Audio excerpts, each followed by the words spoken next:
toi, quand tu arrives, quand tu reprends une entreprise, qu'est-ce que tu regardes en priorité et qui te rassure dans un premier temps? Moi, j'applique un modèle, un acronyme très simple, les business NER.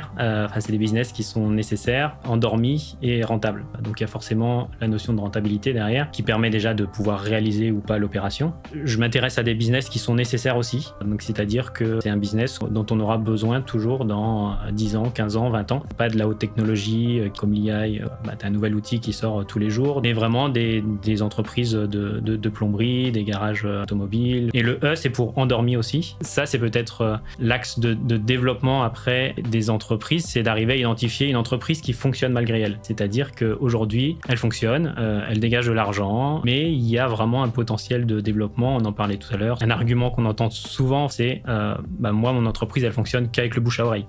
Ok, c'est super, c'est très bien, mais le bouche à oreille, on en revient toujours au niveau de dépendance du dirigeant. Donc, si le dirigeant part, effectivement, est-ce que les clients ou le réseau du dirigeant vont venir nous voir, nous? Si jamais il y a un problème dans le bouche à oreille, on n'a pas d'autre moyen d'acquérir des nouveaux clients. Donc, c'est vraiment identifier ces entreprises qui fonctionnent, mais voir, nous, ce potentiel de développement derrière. Ce que j'ai l'habitude de dire, c'est que on va payer pour le passé, mais on rachète pour le futur.